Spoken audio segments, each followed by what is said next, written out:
মহাভারত। হে রাজন,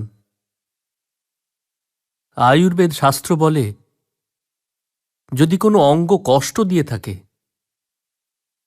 তবে শল্য চিকিৎসকের উচিত যে ওই অঙ্গটিকে তিনি ছেদন করেন। এই জন্য যদি আমি আপনার রাজনীতির দুর্বল অঙ্গ হয়ে থাকি তবে স্বয়ং আমি শল্য চিকিৎসক হয়ে গিয়ে নিজেই নিজেকে ছেদন করে ফেলে দেবার জন্য তৈরি আছি মহারাজ। বিদুর, বিদুর, কি তুমি কি আমাকে ত্যাগ করার কথা বলছো? তবে কি অন্ধকারে এতটাই ছড়িয়ে পড়েছে যে আমার প্রিয় অনুজ বিদুর, যে আমার ছায়ার মতো ছিল, আমাকে ত্যাগ করছে? আমি আপনাকে কখনোই ত্যাগ করতে পারবো না ভ্রাতাশ্রী, কখনোই ত্যাগ করতে পারবো না। কিন্তু আপনার প্রতি আমার নিষ্ঠার কাছে আমি অসহায়, অসহায়। আর এই মহামন্ত্রীর পদের এই মুকুট আমি ত্যাগ করছি মহারাজ। না, না,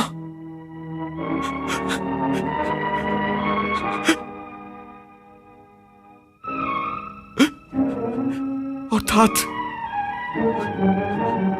আজ আমি একেবারে একলা হয়ে গেলাম অনুজ।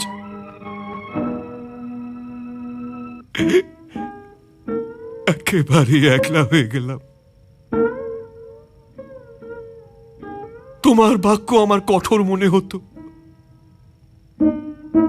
কিন্তু তোমার উপস্থিতির অনুভব তো করাতো আমাকে। প্রিয় পাণ্ডু তো স্বর্গলোকে চলে গেছে, কিন্তু আমার সাথে তুমি ছিলে।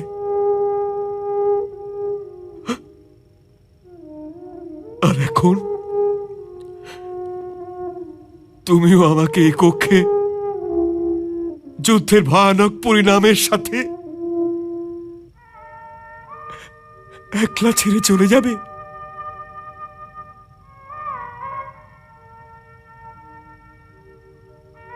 আমি কি করব ভ্রাতাশ্রী, আমি কি করব? আমি এই যুদ্ধের পক্ষে নই, নই এই যুদ্ধের পক্ষে। এই জন্য আমি কোনো পক্ষের হয়েই রণভূমিতে দাঁড়াতে পারবো না, দাঁড়াতে পারবো না।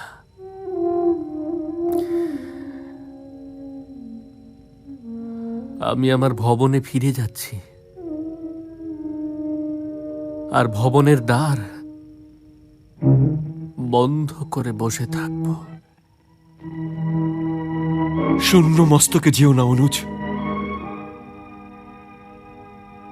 প্রণাম ভ্রাতাশ্রী। নাও, নাও।